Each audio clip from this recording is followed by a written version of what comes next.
evening, Dynasty darlings. My name is Dax. I'll be your technical navigator for this show. I'm up in the booth behind you. Don't look! I don't like to be looked at. We're just so pleased to have you here in our nearly 98-year-old theater tonight. That's right, and keep that energy going, Grogu's and Grogras. Welcome, Watto!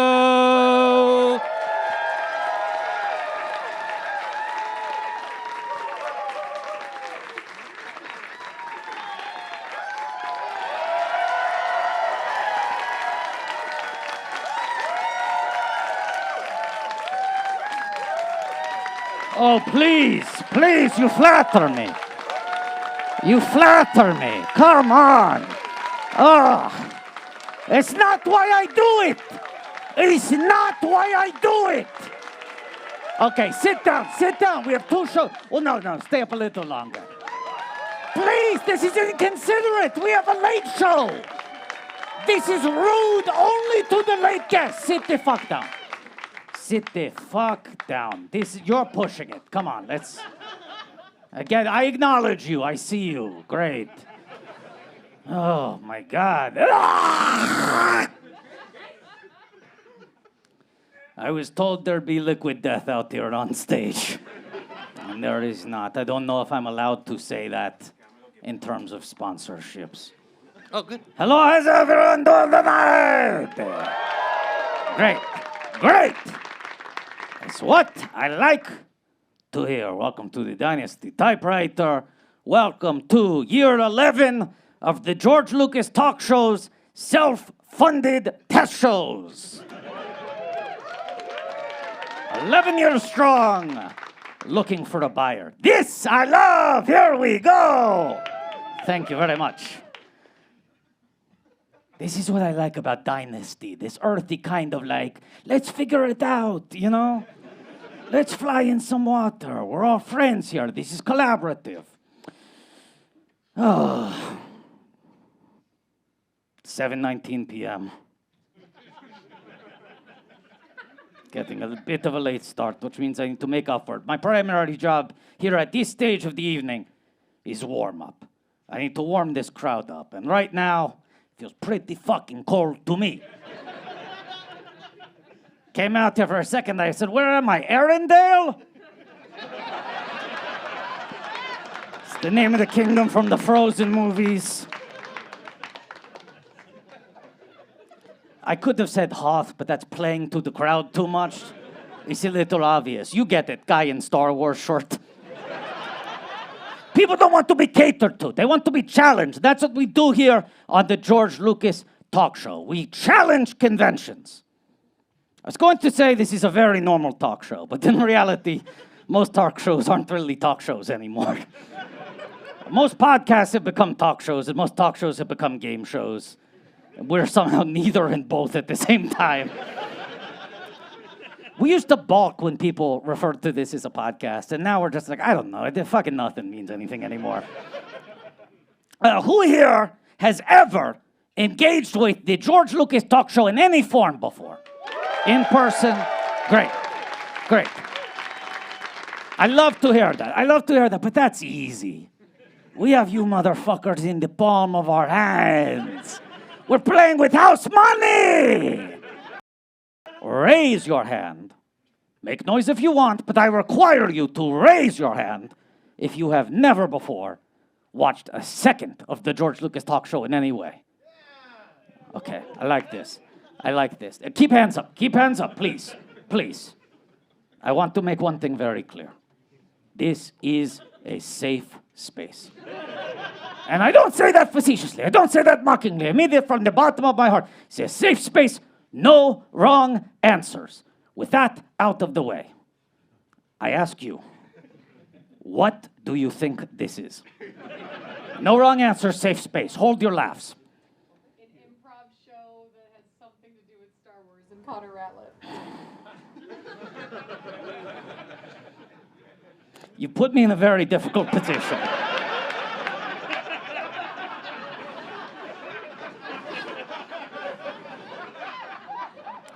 Do you know about the rules of yes-anding? I need you to understand, even though it might not sound like it, what I'm about to say is a yes and. No, all of that is incorrect.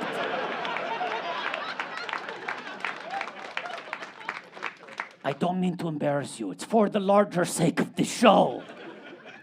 What you're about to see is the real George Lucas. Hosting a real as fuck talk show.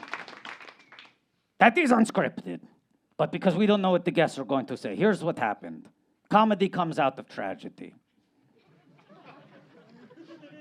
About 13 years ago, George Lucas heard the clatter. Windows swung open, branches, wind, whistling, woo, scary music. Runs upstairs, Skywalker Ranch. Looks to his cradle. It's turned over. Lying next to it, empty, a note written in blood. Dear George Lucas, thank you for agreeing to sell the Star Wars franchise to us. Here are the $6 billion we agreed upon. Love, the Walt Disney Corporation. Ah! How dare they commit such a heinous crime? But George pivoted. He said, this is an opportunity. Door closes, window opens. The same window that allowed people to come in and steal his baby. He said, I am going to pivot and show off some other sides of my personality that perhaps have laid dormant while I was focusing on the filmmaking.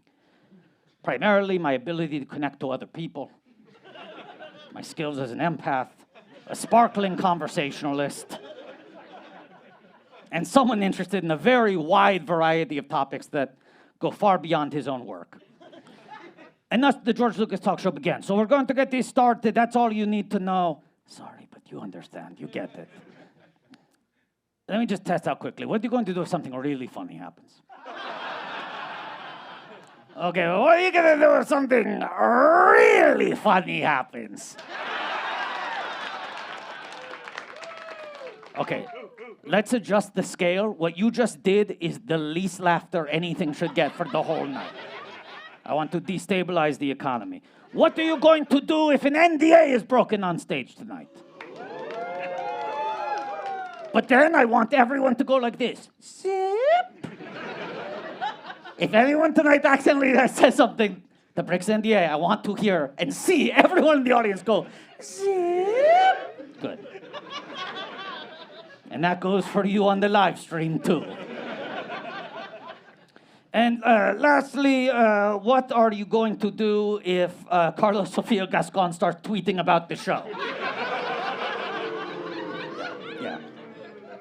No right response there. Just a whole mess of a situation. We all lose. Okay, let's start the fucking show.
Retired filmmaker George Lucas.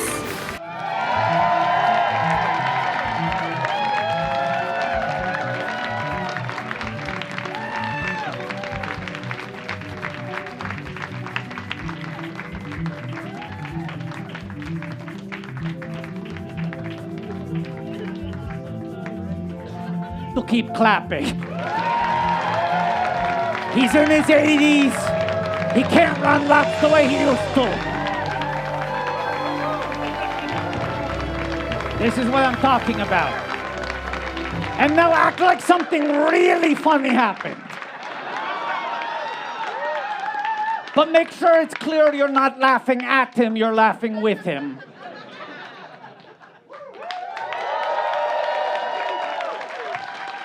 There we go, there we go.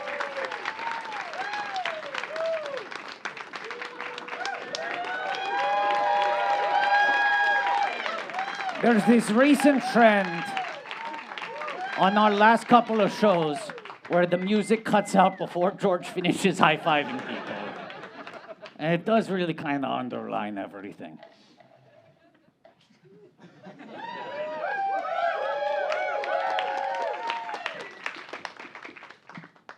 Hello, I'm George Lucas, creator of Star Wars. And I am Watto. George, how are you doing? I'm doing very well. Hold on. Let me get situated. Okay. I'm doing very well. How's that seat working for you? I'll get used to it. I'll get used to it. It's very exciting to be back here at Dynasty Typewriter. Yeah. We're coming off a weekend of not sold out shows at SF Sketchfest. That's right. We're not sellouts. We're not. Honest, there was a purity to those shows. Yeah, that was in our writer. And an integrity. We're not a bunch of sellouts. Yes. And make sure it stays that way. Yep. We did the show, and then now Watto is staying in a hotel for this, because of course I live in New York in the Dakota. That's canon. Which means I have not been able to do laundry. I smell terrible. I did about 20 rounds of Febreze backstage, and I don't know how much of a difference it made. And just to be clear, that obviously only applies to my little vest, because the rest of this is my skin. Why would that smell bad? Right. Right, and you can take a shower in the hotel. What a nightmare if I were wearing some totally all-covering bodysuit. Unable to launder it. That would be tough. Yeah. But thankfully, it's just one small, stinky vest. But powerful. What a powerful vest. Very powerful vest. And I noticed you got a new fanny pack. I did. I got the new fanny pack from the Skywalker Ranch. We went to visit the ranch. Yes. George, I noticed you got a new shirt, a new T-shirt. That's right. That's right. For my new favorite movie. Your new favorite movie. Yeah. Yeah. Wicked. Now, you stood up as you were saying that. Can you say it one more time into the microphone? Wicked. When I went and saw it over at the Americana with Melody, and as soon as it was over, yeah. As soon as it was over, and you can look this up. This is a thing that was reported about what I did. Yeah. I called the director right away and just went on and on about how much I love the movie. It's a perfect movie. Now, I need to call out the way you said the title of the movie. Wicked. You're pronouncing it in a way that sounds more like a character that you created. Wicked. Right. Yeah. I don't think most people can hear the difference between those two words, the way you're the character saying I created is an Ewok named Wicked. Right. And the movie is called Wicked. Right. I hear the difference. Yeah. Yeah. You just might want to hit those final syllables a little harder so we can keep the streams clean. Don't assume what I want. Okay. Fair enough. But it's a fun and it's an exciting night, and we have a great lineup of guests. We do, and we have a producer. Yes, we have Patrick. I don't even know if he's ready to come out yet. I don't know, Patrick. Patrick. Classic. Patrick. Classic. Patrick. Classic. Patrick. Classic. Patrick. Classic. Wait, don't applaud. Don't applaud. Don't Don't reward- applaud. don't reward applaud. that. That was not his entrance. We were merely asking a question. Wait, this is not my entrance? No, we were asking you a question. Yeah. Okay. Patrick, are you when do you ready wanna to come enter? out? What? We asked you a question. Are you ready to come When do out? you wanna Yeah. enter? Are you ready to come out for the show? When do you Yeah, wanna- sure. when do you- Okay, so then I guess retroactively that was the entrance. Sit All Oh, right. you don't want Yeah. me to do it again? Oh, Nope. okay. No. It wasn't. Hi. Yeah. Patrick, you have high energy for the show? Sure. We'll find out. Patrick, have some diabetic cookies. Where did the... I brought some diabetic cookies. Rip Van Leo's? Yeah, they're low sugar. You like that? Yeah, They're yeah, a tasty sure. treat. Are they really? Have you tried them, George? Yeah, they taste almost like cookies. They have vegetable fiber in them. This stinks because I used to be, I was like the diabetic guy, and now you're like really leaning into the diabetes. What the fuck? I was diabetic. I'm 80 years old. Yeah, what the fuck are you talking about? I know, but diabetic I feel long like before I feel like the last couple shows you've been like really going for it. Well, he's Yeah. not getting younger. Because I What the doubled down. fuck is your... I doubled down on You my doubled diabetes down. recently. Yeah. But I was diabetic before you were, when you were in short pants. Yeah. Which actually wasn't that long ago. Wasn't that long ago. Yeah. Let's bring out our guests for Yeah. heaven's sake. Okay. Hold on 1 second. All right, but let's just take a moment to brace ourselves because it's going to be fun. And talk shows don't often no, we don't need to make noise. A moment of silent reflection to just think about no laughter. This isn't funny. This is about reflecting about how much fun we're about to have. I want total silence. And when Waddle, when you're ready. A moment of silence for the fun you're about to have. Yes. Here's a way to think about it. Let's Yeah. have a moment of silence to mourn the boredom that's about to die. I'm not going to introduce until I feel like the boredom has been properly grieved. So let's all take a moment, okay? No giggles. This isn't funny.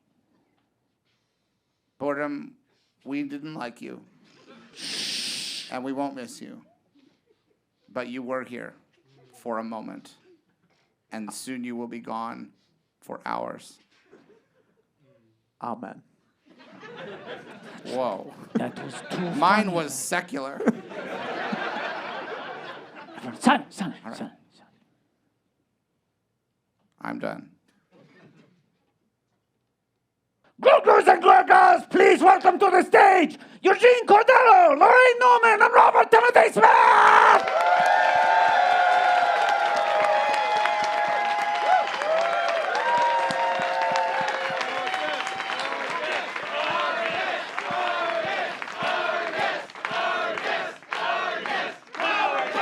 Wow. Wow. Wait, how did it end? They were chanting our guests. Oh, wow. But Eugene and I were talking about this backstage. He said when Jack and Tawny were on, didn't they all start chanting Lower Decks? And I was like, yeah, you'll see what it's turned into. Oh. But there's another piece of this which you have inadvertently become a part of. George, do you want to explain it? The audience has invented this segment on the show, which it's proprietary, but we didn't create this. The audience, when the guest comes out, they yell, "Our guests." Well, Patrick is right. The element I had forgotten, at least, was that they were saying lower decks. We thought they were saying our guests. Then we encouraged them to keep saying that. Yeah, and what happens is, whichever guest sits down last becomes the power guest. And Eugene, it was a squeaker. It always is. Yes. You were really close, Robert. I saw you start to sit down, and then you stood up a little more for your audience. Well, I didn't know if it was something bad to be that, so I was like, all right, I'm gonna sit down now. Yeah. This is the key rule of the Power to Guest hang on. game, is So- we never explain this to anyone Okay. backstage. Can I just check one thing? I was backstage and I could have sworn I heard you say, you're really leaning into the diabetes, aren't Yes. you? Yeah. That's what I said. I never thought I'd hear a sentence like that in my lifetime. Yeah. Now, Laraine, Yes. backstage, out the context, that probably sounded really rude to you. Yeah. He was sweet shaming me. And what you don't know is that on stage, in context, it was twice as rude. We cannot believe he said that. That's the sense I got. George and I are both diabetic. Yeah. And Patrick thinks he Yeah. was diabetic first, even though I'm 80. This audience witnessed me give Patrick some special diabetic cookies. And Patrick responded by getting into a diabetes competition with me. Based Those only look on terrible. Do you want them? No. Okay. They have vegetable fiber. Yeah, no. Well, I think this is a lineup that is particularly exciting because we basically have two canon Star Wars performers, and then we have someone who has worked with my buddy Steve at least twice. It's like 2 slices of Star Wars on a sandwich of someone who's worked with my buddy Steven Spielberg twice. And by my count, it may be more, but I believe, unless I'm wrong, once under the guise of Steven Spielrock, when he produced the Flintstones movie. You're in the Flintstones movie. And I believe also in at least one episode of Amazing Stories, which was his television with show. Al Yankovic and Dick Shawn. Yeah. Yeah. That was Now fun. I don't know how much my buddy Steve was around during either of those, but they were certainly Spielberg/Spielrock productions. And so I just feel like I know all of our guests just from that alone. Was that the only production that he went by Spielrock? Is this Flintstones? There was. Did everybody go by Rock at the end of their name? If There you was- watch the trailer for Yeah. the Flintstones, Which I'm sure you have recently. I No, do I that watch once it. a I week. watch it weekly, but I don't read it Same. ever. They do this move where they go, Steven Spielrock presents, and then scenes from the trailer play out. And then they do like a cast call, and they go, John Goodman, Rosie O'Donnell, real names. Yeah. And then they go, and a musical performance from the BC 52s. Ah, wow. So they're kind of playing fast and loose. Yeah. Some people are getting modified names, some people are going. just Steven Spielberg and the B-52s agreed to it. Well, and John Goodman was like, I am not John Goodpebble or whatever. oh, that's a good. That's a good one, I wish though. you'd been in the room when No. they were. I'll email him and tell him to change it. It's not too late to change a movie. It's never too late. As a matter of fact, if anybody out there wants to start a petition to get the Flintstones movie to convert more of the names into fun rock or Stone Age based puns, I mean, would you be if that happens? How would you be willing? Hang on a second. You think Spielrock is a pun? Yeah, because it's all instead of Burke.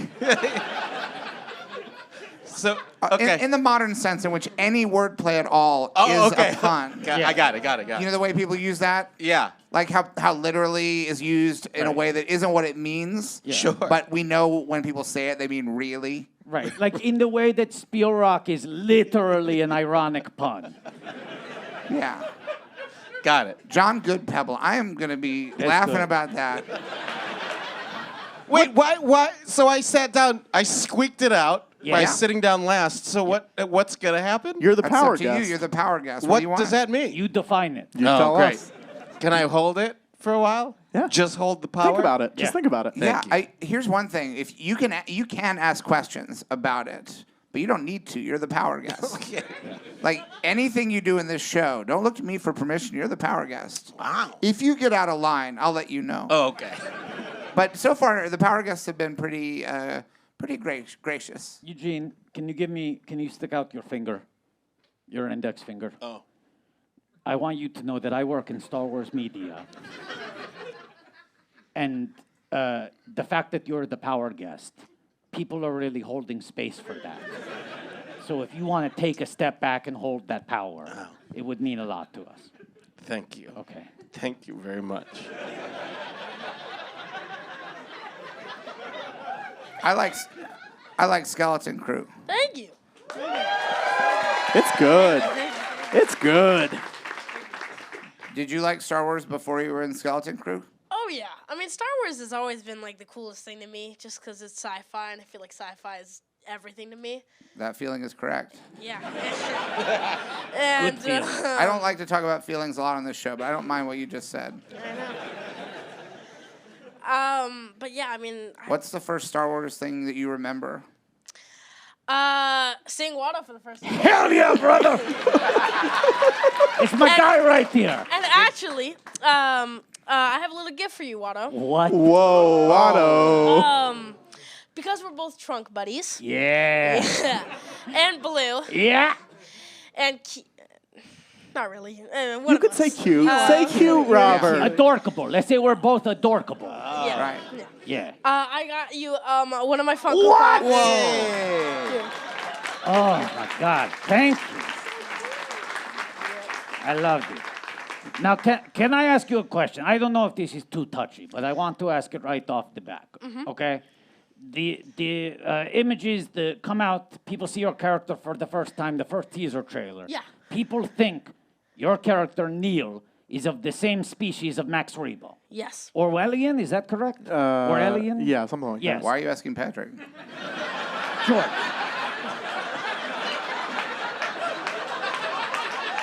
that. Orlean. Orwellian? Orlean, I think. Orlean. Yeah. Thank you, George. Now, there's like an ongoing debate. Yeah. Because Max Rebo, you see him playing piano. And people were like, oh, these are his ears. He's playing piano with his hands. And then his lower body's behind the piano. Yeah. Then years later, do you know where I'm going with this? Oh yeah. Years later, the original concept art as George envisioned them comes out. And it's like, no, these are his arms. He plays piano with his feet. Yeah. He's sitting on top of the piano. So when people see this, they go, are they trying to retroactively change the anatomy? I'm holding on to a theory. He was never supposed to be a Max Rebo species. He was supposed to be a hooter from Captain EO, which is a similar look. Not exactly the same, but similar look. And then the show comes out, and I believe it has now been established this is a third different blue, trunked, floppy-eared species, correct? Yeah. How much was this argued on set on a daily basis? I mean, I remember, I think a lot of people would get confused sometimes and be like, oh, so they're like filming with Max Rebo again. And I'm like, no, I'm just Neil. And, You had friends asking, like, have you gotten to work with Max yet? Have you met him? Is he cool? Is he, like, big-timing you? Okay. He never came to set. I don't know. I would always just tell them, yeah, I mean, me and him, we would get like drinks at the bar. It was crazy. It was crazy. You know. You're a Myykian. Myyykian. That's what Neil is. Exactly. I agree. I would agree. Okay, good. So, It was a test and you passed. So, would your dad use Watto as a thing to scare you? Like, you behave, or I'll sell you to Watto. We're asking both your dad in real life and your father on this show. yeah, I think that was something that was used for me a lot, and I think that would also scare a lot of people out there too. You're welcome. Yeah, thank you. Now, I was giving a little bit of Watto backstory to Laraine backstage, but I didn't give the full thing. Well, I feel like that whole conversation she was on board for. You know, I just feel like the whole world's a tuxedo and I'm a pair of brown shoes right now with this, all that I'm hearing right now. But yeah, I got some of the background. Do you remember where you got to in this story? I don't want to say because it has to do with some political overtones and, you know, let's. Yeah. This That is could a honestly fun night. That could refer to one of 15 different things. I know, it's a got. problem. It's a problem. There's a range. Do you mind if I have my Taco Bell cup here? This is mostly what I wanted. Yeah, and it This is what offers I a was pretty waiting. quick rundown of kind of my whole fucking deal, okay? Star Wars Episode 1. Should you let What? Laraine read it? Do you want to? Absolutely. Okay. Yeah. Yes. And I'm not going to give you... There's still a beverage in there. There's a beverage in there. Okay, you want me to read this? Yes, no notes. I think whatever interpretation, any character that comes to you. Oh, no, that's a lot of pressure. I'm just going to read it straight. Okay, Watto is a junk dealer who lives in the remote desert planet of Tattoons? Tattoons? Tatooine. Okay. Patrick, what is it? Tatooine. I'm never saying George, that what is again. it? Tatooine. Thank you, George. Tatooine. All right. Watto loves haggling and betting on pod Pod races. Yep. I should never have agreed to this. Laraine, it's about to get a lot worse. I'm giving it to you. Okay. Eugene? I don't read. No. Oh, interesting. Betting on the pod race is how he won his two slaves, Anakin and Shmi Skywalker from Gardula the Hutt. Copyright Lucasfilm. Limited and trademark KFC, Taco Bell, Pizza Hut, Pepsi, 1999, Tricon Global Restaurants Inc. Pepsi is a registered trademark of PepsiCo. Great now, guy. obviously, it gets a little bleak there at the end that you have these big corporations buying all these separate fast food restaurants and kind of homogenizing them. It's a very nice story, and then kind of capitalism starts running amok. He's a great guy. Yeah, I think so. It's crazy when they had that Taco Bell KFC run in Star Wars Yeah. about all that corporate shit, right? Yeah. Yeah. Yeah. It's an episode Brutal. 2. Hey, you know what's really relevant now? 25 years ago, Phantom comes out. We're happy. We think we're holding a hot hand. Audiences come out. They go, why am I seeing some children's blockbuster about tariffs and trade routes? Who gives a shit about that? Everyone uses shorthand, but this is boring. This is not dramatic. I see a lot of people think it's pretty dramatic now, huh? Yeah. I warned everyone. Most times, tariff has Yeah. been said in a $100 million movie. Easily. Yeah, everyone criticized the wrong things Yeah. about that film, and now we pay a price. We literally are going to pay a price. Maybe not in the next month, but that's a short-term delay. Buy your Neils now, because by June, they'll be $500 each. That's right.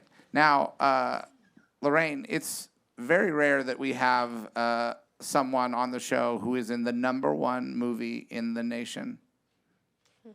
Oh. You are in Well, I'm depicted. Or what are you No. referring to? Dogman. Dogman. Yes, I am in Dogman. That's right. I didn't know it was #1. That's great. You were also recently depicted in a movie that was not the #1 movie Okay. in the nation, but we'll get to it because I enjoyed it very much. That's great. I didn't know that Dogman was #1. That's fantastic. Well, you know, the studios don't want the actors to know necessarily that you're in the #1 movie because they want to act like it didn't meet our expectations. We aren't going to be able to cut a lot of checks to people Right. this year because Or we overpaid you last time, so we're gonna. so we're gonna need some make of it up, back. yeah. We're gonna need some of the money back. Yeah. The studios will try anything, but don't let it. You should go around telling everyone I'm in the #1 movie right now at cinemas. And who here has seen Dogman so far? That it can't be the So there '1 are- movie. And No. Not the demographic. Yeah, Well, this is meant to be no, obvious. no. but People are this is- scared. this is By a round of They did that. applause. Honestly, if you saw Dogman, applaud. But It's here- louder. That's There pretty was good. a lot of people that were ashamed. but It's also- okay. But also, it I means saw it. a lot more potential customers to keep it at #1 in the coming week because do that's it. what you really need. You don't want everyone to go see the movie in the first weekend. You want to have that growth. Who here is an AMC A-list member? Okay, I want to do something right now. Everyone pull out your phones. Listen to me. You're not all going to use your 3 reservations this week. Get a ticket for Dogman right now, and then hold up your phone when you got that ticket. Yeah, Dad. Yeah, Dad. Yeah, Dad. Yeah, Dad. Is that different than Stubbs? A-list you pay for, Stubbs you don't. Oh yeah, Yeah. you pay for Oh, Stubbs. do you pay for Oh, yeah. Stubbs? Yeah. I want to call out, this is the second consecutive show where Patrick has suggested a bit where the audience members all take out their phones and stop paying attention to the show. We had a bit of a conversation after the first time. Now he's doubled down on it. Yeah. Didn't learn. I don't want no Stubbs. Stubbs is a program, can't get no love from me. While you have your phones out, if you want to buy a copy of my wife's book. Priceless Facts About Money by Melody Hobson. It makes a great gift for Valentine's Day. We have 2 AMC A-list purchases. I just want to point 3. This is great. Oh my gosh, look at all these yeah. phones coming up. This is amazing. All right. You'll love it. A bunch of good sports. You'll love it. You'll love it. Thank you, everyone. It'll be a movie that you realize you watched. Yeah.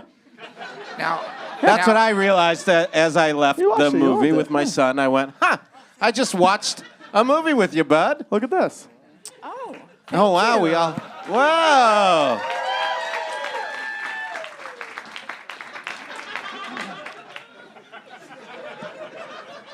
What's the matter? Left your copy at home? That's on you, bro. You live in L.A., Patrick. This This is is your the home one state. show where I was certain you would bring your copy of my wife's I book. forgot it again. I had to check 4 copies in a bag. TSA had to go, ooh, that looks like a good book. Got a quote from Jamie Dimon. That's right. Wow. That's right. The CEO of J.P. Morgan. A book on money. That's right. Also, we got Reese Witherspoon there. We got Kerry Washington. We got Kate Capshaw. Yeah, but Jamie Dimon. I know. You're a big fan? I'm stunned. Yeah. Am I a fan of Jamie Dimon? Yeah, fan of his work. Well, the whole Wall Street thing that happened, and I'm going to stop. This is a fun show. Yeah. It's a comedy. Well, in this, Jamie says, Melody draws upon her own experiences to share valuable life lessons for all of us. So maybe the book taught Jamie some, works for JP Morgan Chase, taught Jamie some lessons about things that maybe they did wrong. I don't know. Like empathy? Yeah. Might have taught empathy. You might have learned empathy. That's a good point. What was it like working on Dogman? Was it fun? I love Peter Hastings. I've worked on some of his other stuff, and it was fun. And I did the session with Melissa Villaseñor and Sherry O'Terry. Oh, that's wow. fun. We did it together. Yes, it was fun. That's a good Legends time. of SNL. All. Yeah. Yeah. Oh, and happy 50th anniversary Thank you. for Saturday Night Live. Thank you. Was it exciting to see the Saturday night movie? The one you thought I was going to bring up before. It was very entertaining. Yes. It's not a documentary. It's not the way that first night A work went. of pure fiction. Yeah. But it's really entertaining, and the ending where they had the sketch with John and Michael, and then, Chevy comes on and says "Live from New York," and they have the theme song of the show. Mm-hmm. That was like, I really like this movie. It's very exciting to hear that theme in a theater because you realize most of your life you would have heard it in the studio, but most people have just heard it in their home, playing on whatever their system is.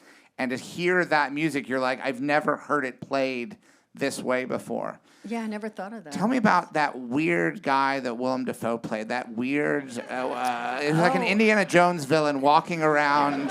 Yeah. Was it just Herb like, Schlosser? Lord Michaels, I'll stop your show if it's the last thing I do. And then he flies off on his pumpkin glider. A Tonight Show rerun when you don't stop Snidely us. Whiplash, yeah. Yes. That must have been so scary to be dressed up in those bee costumes, knowing that viper was roaming That guy was around trying to stop the show every week. Yeah.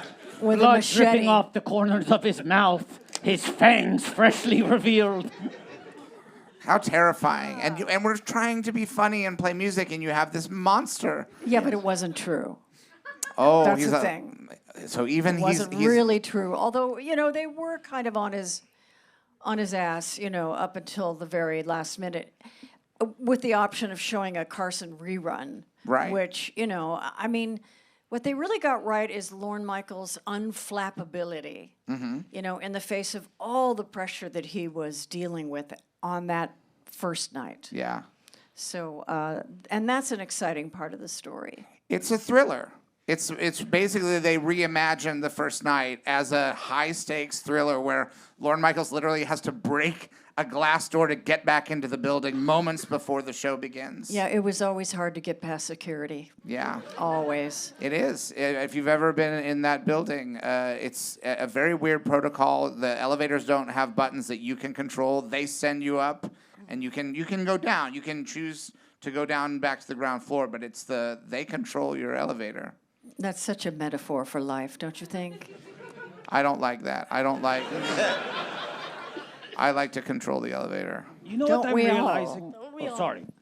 No, I'm just realizing my one gripe with the movie. I'm thinking on what you said. It was so nice to hear the classic SNL theme in a theater and surround sound, big screen. You don't get that. The thing I was missing, you have this beautiful end credits. You have all these images of all the cast, and then it goes on to all the crew. Everyone is sort of acknowledged who worked on the film. We should hear Don Pardo say every one of those names. Yeah. That's a mistake. I don't care if it would have taken an extra 40 minutes. End credits should have been Best Boy Grip, John Richardson. Everyone. You can also, if it's a matter of the running time, you can overlap them. So you create a wonderful collage as it goes along where you'd have it in the different channels. So where you are in the theater, you're not losing time reading the names because you place them as the names come on the screen. So everybody gets their split second, and you get your pardo, and you do some near the front, some near... I mean, this is all inside baseball in terms of how movies are But we made. can change things after the fact. Yes. As a matter of fact, when you are done setting Best up the petition boy, to add John more... Rock. What did you say? Sorry, I was still doing my John Goodman Good Pebbles thing. John Goodpebble. That Just joke. because you love it so much. You know what? If we're going to go back and change the Flintstones cast with the rock puns, we should have Pardo do that as well. That's right. That's Anna right. Gasteyer told a story yesterday about Don Pardo checking with her the pronunciation of her name. It says, Anna. Okay, Anna, thank God it's not something like fucking Nassim Pedrad. Well, that sounds like a bad mispronunciation. Let's get rid of that But modifier. it's just try and imagine Don Pardo. Thank God it's not a fucking Nassim Pedrad. Oh. Wow. Laraine, Not a fan of Chad. Did you like the Muppets? Hated him. You hated them. Yeah. Because the Muppets were on the first season of SNL, but they weren't the Muppets that you know. They were little freaks and weirdos. Well, they were the land. It was the land of Gorge. The land of Gorge. These were Muppets that were not written by any of the people who would write for the actual Muppets. Skeg. Yeah. Yeah, you had Scred. Scred. Scred. Yeah. Scred. Oh, and nice. That's a Scred good was sleeping. impression. Scred was sleeping with his boss's wife. Yeah. And so there's a lot of cuckoldry, which is not funny. Like, it's not funny. Sorry. This is a stained glass window at Skywalker Ranch built by the man who cuckolded me in the 80s. The Muppets were like, Bernie Brillstein represented Lorne and Yeah. the Muppets. Yeah. So it was kind of like, if you're going to go play with your friends, you have to bring your little brother. That was, I think, this feeling of having the Muppets there. Yeah. I know that's not a very nice thing to say, but No. Look, it It's worked out well true. for everyone at the end of the day. Yeah. Eugene, did you ever audition for SNL? I did, yes. How'd it go? What? What'd you do? It's a great question. I was on for 6 seasons. Okay. Right, of course. Yes. I was the Asian that they always wanted. Yeah. Sure. What year did you audition? I auditioned in 2009, I think it was. Early Obama. Yeah, early early Obama. Sorry, I said that wrong.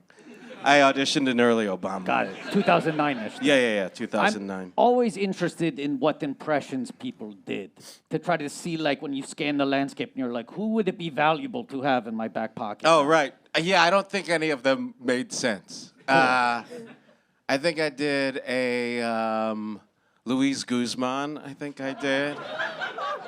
And then And they don't. I don't love think him. he's ever been portrayed on SNL. think they no, one. I don't know if they ever needed to. So I think that was part of it. they were going to do a Boogie Nights. Yeah, parody, yeah. But it was just because he was, at the time, I remember seeing he was doing these cheese commercials for Cobot cheese, I think it was called. And it was like not on TV, it was only on the internet. So it was like very early internet. And he just sat at a table eating cheese. And I was like, what is this? But those were the commercials. And he was just sitting there and goes, this is good. So my impression was just eating cheese and saying, this is good. Over and over again. It is so. Didn't get me on the show. But it is so. I mean, this is the thing. These things, the roads not taken, the multiverse. I mean, Yeah. you were on Loki. You know that you were on SNL during one of those branches. One of those the- branches I played. Of the Loki verse. Luis Guzman on SNL. It is so. And then I played it the is so- ghost of Bernie Mac, too. It is so easy. What did the ghost of Bernie Mac say? You still see my motherfuckers. I'm up here, I'm up here, you motherfuckers, and you see me shining like a star. It is so easy to picture walking into the basement NBC studio store and seeing a T-shirt of you as Louis Guzman saying, "This is good." Like that could have caught on so Could have easily. caught on. One of the multiverses. It Yeah. happened. Thank you. Shout out to you. Did you have an original character in your audition? Who were your original characters? One of my characters was one of Seal's background singers. I saw you do this character in the basement below the grocery store, the old UCB theater, not the original. I'm begging you. And people were like, "Why is George Lucas here?" I know. It was very weird. At the People didn't time- watch me do the show because Yeah. they were like, "Why is George Lucas here?" Yeah. I was neck deep in prepping for Strange Magic, which ultimately wouldn't be made for a few more years. But I was looking for funny people, and there are characters in that movie that you should have been in Strange Magic. If anyone's watched Strange Magic, there's at least a dozen characters. I'm like, that could have been Eugene. Yeah. So can we see this character? So Please. the premise of this character was I was a background singer for Seal, and Seal's plane got delayed, so I was the only one there at the concert. Oh God. So then I just sang my parts. It made me laugh so hard. Yes, yeah. Thank you. I want to see it. Okay, ready? Do you want us? No. We can get you a spotlight. Yeah. There. You. There's a way. Did you? When eyes. Night. Saved. From a rose after rain. And yeah, the light hits me. La da da da da da da da da.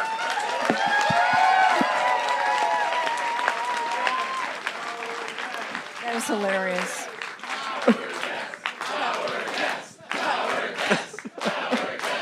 It sounds better than Lower Decks. That's why we got canceled. Robert, I'm not trying to drag you into controversy here. Hey, I'm enjoying this. This is fun. Well, let's see how long that lasts. Oh no. Look, it's the George Lucas talk show, okay? We'd be remiss if we didn't inquire down these lines. Okay. The character of Neil that you play Yeah. in Skeleton Crew Yeah.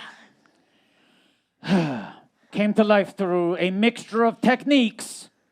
But let's just say it, I'm not trying to start a scandal here. Some of them were practical. Oh yeah. There was an eschewing of an all-digital blue creation. Do you want to take a moment to defend your participation in that choice? Because George and I have a stance on this. I mean, I just know that I acted in it. Yeah. And that I had my part in creating Neil, and I know that there were other people who also had their part in creating Neil. But yeah, I mean, I had most of the facial expression part of Neil, but Which is digital. I Watto. get it, but I'm saying on set, did you ever go up and be like, what are we doing with the camera and the thing and the light? Let's get rid of all of this, throw some nerds on some computers. I gotta be honest, and maybe I was missing something, but when I was watching your scenes, the only digital stuff I saw was when you make hand gestures with your fingies. that surprisingly, that was the only thing that was like really. I mean, or that was like Because real. they're called digits, Yeah. everyone. Yeah. Those digital. are completely real. The fingers are real. The fingers are real? Yeah. They're not digi-digis? I had to do this position every day for my hands, and they were a little bit weird to put on, but Can we get into some of the process of how it was done? Because it is an interesting mix, jokes aside. I heard your you guys want to hands. go there? I heard your hands got real sweaty. Is that true?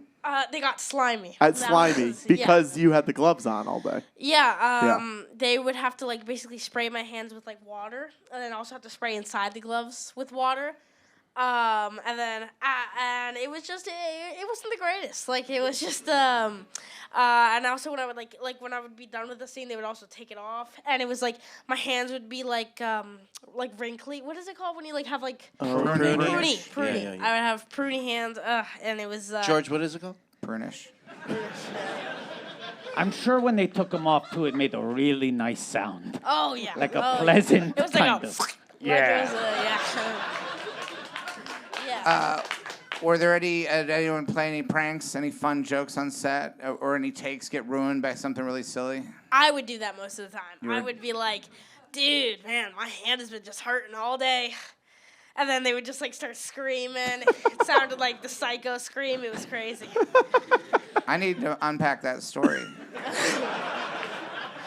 I would also play like thumb wars with the kids. You'd say your hands were hurting all day, and then they'd scream? Well, okay, I'd be like, yo, does my hand look wrong to you? And then I would just show them, and then they just get really freaked out. Because he'd have the glove on. Oh, right. It wasn't just your hand. Yeah, no, it was my hand. I needed to know that for the story. Yeah. Because that's an upsetting child labor story otherwise. I was born this way. Yeah. It's good because your character's a lot of fun. Was it ever scary? Were you ever scared? I mean, I think I would really get scared when I was like eating like a bag of Doritos, and then I'd look back at my hands and be like, oh, those are my hands. Right. And now I'd be like, that would sometimes scare me. You get Dorito like dust on the hands. Sometimes, and they'd be like, "Why are your hands red?" That's interesting because we'd have if Watto would have Dorito dust, and we did have a few scenes where you were eating some Doritos that didn't make it into the final cut, but we would have to add the Dorito dust as a layer because he's CGI. It wouldn't stick to me. I had the opposite problem, where George was like, "This is destroying reality." Yeah. Yes. We're cutting the Dorito scene. It was a tough conversation we had during both. Yeah. Well, actually, during Phantom Menace, Attack of the Clones, and also Revenge of the Sith. In Revenge of the Sith, that was my whole plot line. Yeah. It's why I'm not in the movie at all anymore. It was difficult because Watto and Jar Jar Binks both had scenes that I made them oneers. Yeah. And they were each over an hour long, and you couldn't cut around them. Yeah. Jar Jar Binks got lost in a grocery store. And He was knocked trying everything. to buy Doritos, ironically. Yeah. Literally. Yeah, and Watto, you started eating Doritos and you just didn't stop. You just kept eating more Doritos and went kind of That's a different chip. It's a different chip. It's a different movie. That's what George said. He said it's great, but it's a different movie. Yeah, and there was a time when we thought, do we release 2 more full-length movies to follow these up, or do I just save them for myself? Star Wars Episode 3.5. We were That's right. considering. We were testing the title. Yeah. So And that was a grocery store Jar Jar Binks gets lost scene. Yeah. And then you eating the Doritos scene. It was gonna be And Brutalist style and this was- intermission, but it's first But act. it's a oneer. First act's the oneer. It's a wonder. And you're like, why is Jar Jar buying so many Doritos? Intermission, people are lining up for the bathroom. They're like, I don't know if I get it. And then they come back and Watto's like, oh, I need more Doritos. And then I'm eating for an hour. Yeah. And if you look closely in the Jar Jar grocery scene, they are sold out of Doritos. Yeah. So it's sort of there's a. But you have to look closely to realize that they're sold out. The camera is moving so fast. And it's a really tight oneer. Because the scenes are in dialogue with one another. Because like, how does Watto have so many bags of Doritos? Yeah. But he obviously bought them at this grocery store because they are out. Yeah. They don't That is have some any. seamless product placement. That's Seamless. right. I can't tell you how heartbroken the people at Doritos were. And I said, that's just how it goes. Yeah. And That's you it. say once you start, you can't stop, even though that's the Pringles thing. Yeah. Yeah. And So is that yeah. why that's taken out too? I have a closet full of posters for this one. It was going to be standalone, and that was the tagline. And then you're right. The Pringles lawyers got in touch with us. We said, do we want to make this a multi-pronged collab? Nice work. That was the first time anyone had ever said that word. It was I Multi-pronged said collab. Yeah. collab. We also made another kind of tactical error, right? Which is I'm eating the Doritos. I'm going, oh, once I popped, I cannot stop. And George said the first movie Watto looked like this. Second movie Watto has a little hat, scruffs a little hat. How do we evolve the look of Watto in the third movie? So he's a little different. Some time has passed since the last time we saw him. And what we landed on, and it's true parallel thinking, was curly mustache, monocle, brown hair, parted in the middle like this. So I happen to look a lot like the Pringles guy. And I'm eating Doritos, and I'm saying their catchphrase. And it took us so long to catch it. Yeah. It was kind of wild how long it took for us to do the math. And then once you see it, you can't unsee it. You say, oh, yeah, we made you look like the Pringles guy. It made me look exactly like the And that's Pringles on us. guy. And I'm like, I must have been thinking about that. Yeah. And then the scene ended with me putting on sunglasses and going, ooh, dangerously cheesy. And we were like, why does that sound so familiar? Yeah. And it was weeks and months of going back and forth. And it was like, is that something from like Gone with the Wind? Like, that's definitely from something. But it never made it. It never made it. No. It never made it. Nice follow-up, bro. It never made it. Never made it, man. Good You're right. question. It didn't. So close. Laraine, 5 years on SNL. Were there sketches you remember desperately wanting to get on there that never made it? The first show we ever did, the Alexander the Great high school reunion, that was cut because George Carlin, I think he didn't want to be in a sketch. But it was like, you know, he was a nerd in high school, and he comes back to the reunion, and everybody's like, so what have you been doing? It was like, oh, just conquering the Western world. You know, I mean, it was just so many great jokes. It was a Michael O'Donoghue sketch, and I really wish that had gone on. There've been, you know, I can't remember, obviously, but that's what comes to mind every time. And anybody asks me that 50,000 times. Do you remember if they ever pitched it again to anybody else?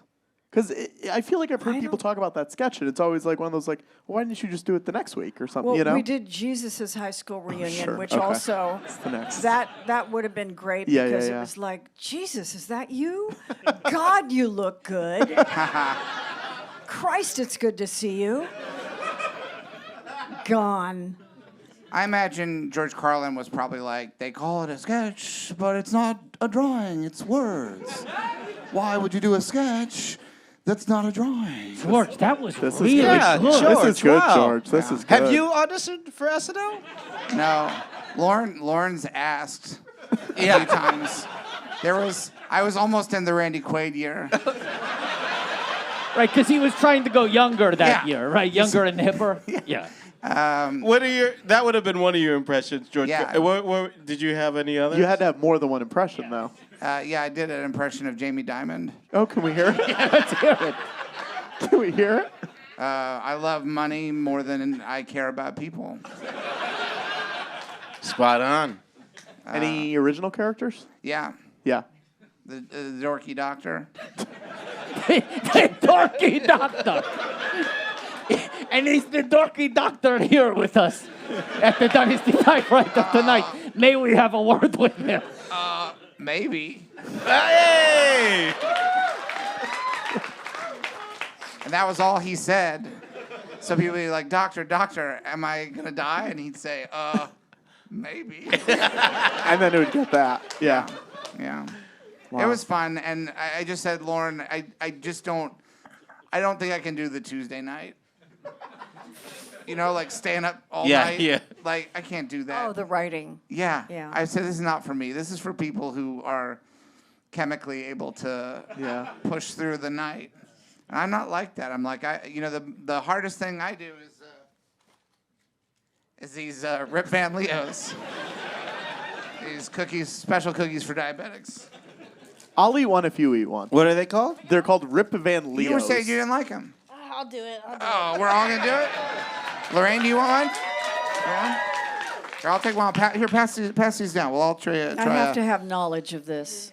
Yeah, so Let's there's all- also a chocolate flavor, but this is the We vanilla. have the chocolates. Yeah, okay, Yeah. we got the vanilla. All right. We'll all take a bite at the same time. We can taste any specific vegetables if we can pull them. Ready? Maybe some Doritos. 1, 2, 3. God. I just watched you, by the way, because I don't read and I don't eat. These are good. Oh, ours are not. Do you want to try one of the chocolate? Did we get different cookies? Yeah, we have chocolate. Do you want a You chocolate want to try one? the cookies and cream version? No. Hey, how about as an They're not acting bad. exercise, play a character? You could play a character who really likes these cookies. That'd be fun. Here, I'll eat a chocolate cookie. Pass those chocolate cookies down. I'll eat a chocolate cookie. Because, Robert, I don't think Rip Van Leeuws has a spokesperson yet. Yeah. This could be a this big could be you. opportunity. Yeah. This could be You And know- trust me, Hey. I know commercials. All you have to say is, it's good. Do you know are you familiar with the Washington Irving story of Rip Van Winkle? Do you want a broken one or one that's not broken? It's up to you. The broken one has less cookie. Rip Van Winkle, he falls asleep and then he grows old and his beard grows really long. All right. Does that sound like a good story to you? He's not worried about it, man. He doesn't want to eat the cookie, bro. Anyway, these are called Rip Van Leeuws, and it's kind of a play on that story about a man who falls asleep and grows old. Wait, George, is it? Do you know for a fact? I Also, feel like there's hang a on. little Let's look at the extrapolation Hang on, going let's see the on here. package really quick. Because I think it's also... Is it Van or is it Von? Oh, it is Van. Okay, you I can thought it was keep Rip. it. No? You think I don't? I thought it was Rip Von. You don't It's think not, I though. fact check my own show before I bring out a bunch of No. cookies? Sorry. I don't know It what says- you guys are talking about. They taste great. Rip Van Leeuws, but then there's an insignia of like a lion, and there's a lion on the cookie. There's no sleeping old man kind of iconography. Name me here. 5 other Rip Vans, and Winkle's not one of them, and Leo's not one of them. Oh, fuck. I feel like the company's name is just Rip Van, and the Leo. name of the cookie is the Leo. Yeah. So, and the reason I say that is because Rip Van looks like a logo, and the word Leo's looks like it's the name of the cookie on the packaging. all right, I'm not Robert. trying to do science. And you know what? That feels fucking good, bro. Wait, but All right, Robert, let's take a bite. Eugene, All right, but- Eugene, but hold on, hold on. wait a second, Here we go. wait a second. Eugene, I have one question. How do you know what it said on the label? Oh. Oh. Oh. Holy shit. I just read for the first time. Wow. Wow. On the show. All right, now I'm going to do the acting exercise too because I love these cookies. I think they're a real sweet treat. But I'm gonna, and I've done a little bit of acting. I was on a show called Just Shoot Me, back when that was like a funny sentence you could say in America. That's how I feel when I eat these cookies. Yeah. All right. But you're gonna play a character, okay? You know what? Do you want this to be a Star Wars or an Indiana Jones adventure? Star Wars. Okay. Let's do it. Should I play Neil? Should I just be Neil? Oh yeah, let's do that. Oh. Let's do that. So This is canon. I want to make sure everyone knows All right. that. Someone, when this goes live on YouTube, add it to Wikipedia. all right. Please. Okay. So I'm gonna be Baron Papanoida, a rich member of royalty, and I'm gonna play that I don't like these cookies. Okay, so you're gonna play Neil, and you're gonna play that you love these cookies. Okay. Can I Yeah. play Watto Yeah. in the commercial? Okay. If we're doing a Star Wars, let's go ahead. Hey, I got more cookies. Should you play... What was This his is name? not good. Who, me? Yeah, what was your Mandalorian character name? Stoke? Stoke, yes. Stoke? Yeah. Wait. This is a oneer, right? This is a oneer. Okay. Some more. Hey, come on. There we go. Yay! Play along at home, all right? Whoever eats the cookies, just in your mind, pretend you're an original new Star Wars character. Laraine, who would you like to play in this? You don't have to eat a cookie if you don't want to, but is there a character that you'd like to play? From Star Wars? Yeah. Laraine, you are in a Star Wars video game. I am in Old Republic. Yeah, you're in the Old Republic. I play a Jedi, but I don't know a lot of the characters Yeah. in Star Wars. That's okay. Let's play your Jedi Just character. throw out a name. All right. Jedi Rachel. I'll take it. But it's spelled different, From like Friends. it's spelled different, like in a Star Wars way. But she's got the haircut. It's R But apostrophe. she's got the haircut, right? She's got the haircut. She's got the Rachel. ACHEL. Yeah. All right, and so I'm Baron Papanoida, and I'm gonna eat this cookie, and I'm gonna be like very disappointed. But you're gonna have a great time because you like this cookie so much. Okay? All right. Stoke? Let's do it. Yeah. Stoke, what do you think your take on the cookie is gonna be? It's got to be the opposite of your real take. Yeah, no, my character's take is, may my village please have some cookies, because we're starving. Oh, great. And let me ask this: is Stoke friends with Snoke? No, they're too close in names. So They're too, not. but they don't. Do they ever get each other's mail? like, like that's a Star Wars. Like that's a whole original series where it's like the wrong mail, and Does it's just Stoke like ever go to a coffee shop and he thinks it's what he ordered? Yeah, Then goes to the cup he's and it been says to a Snoke? Starbucks and he's like, "This is not mine. Yeah. I he's don't like, drink. "It's I don't mine." drink whole milk." Yeah. I think a limited series at minimum, but let's say a theatrical feature. That's what I would do. All right, Watto, you think you're gonna like this? I want to keep people on their toes. I think Okay. you're going to be really surprised when you find out what Watto thinks of these cookies. All right. And Patrick, you're not in Star Wars. I'm the viewer. Oh, great. You read an angry letter to Starlog magazine. Star Wars used to not have cookies in it. All right. Three. All right. We all ready? We all ready? Yeah. And All right. 3, 2, 1, action.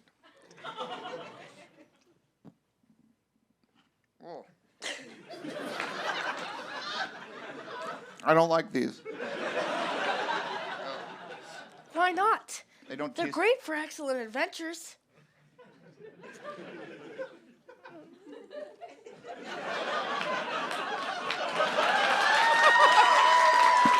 Wow.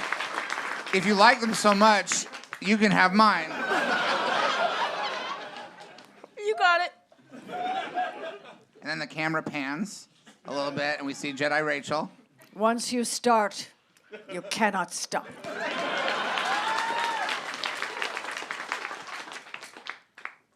You know I'm still up here, you motherfucker.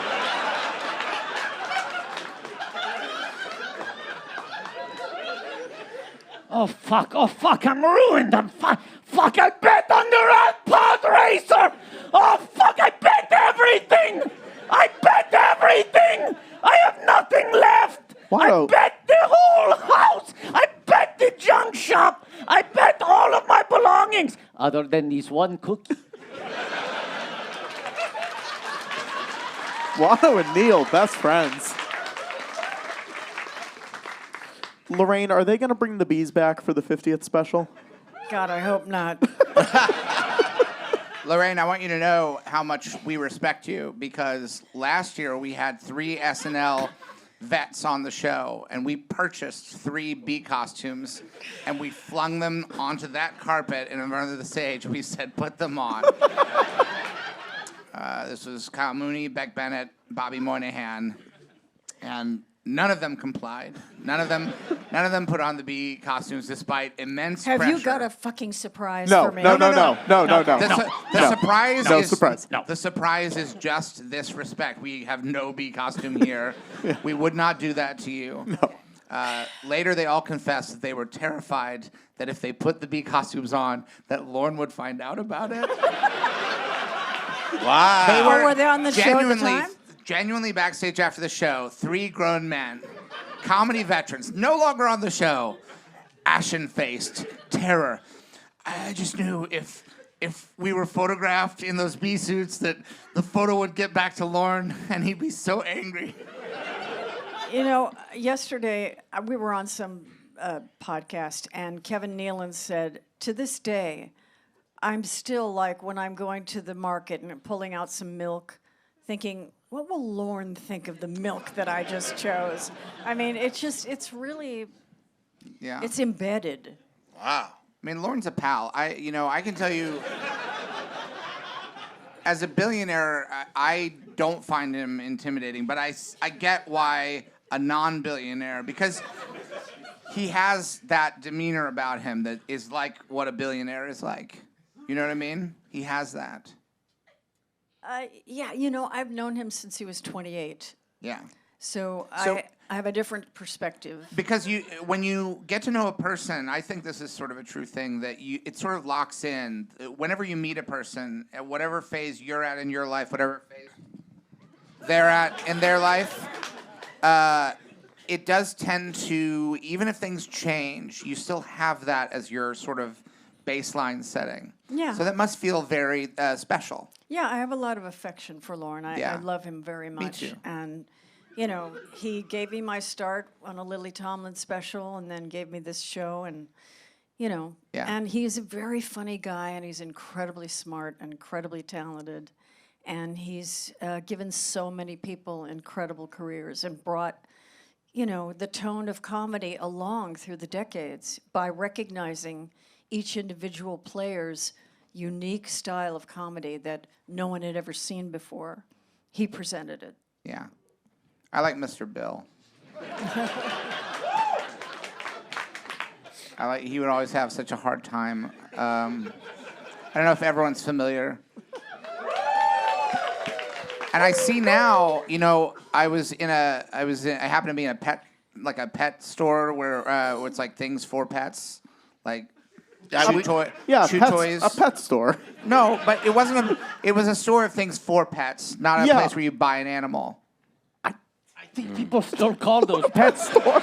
No, but I want to clear, you couldn't buy an animal. It was just accessories for animals. You went to a pet supply store. Thank you, Eugene. Yeah, colloquially called pet stores. I don't go into a lot of these.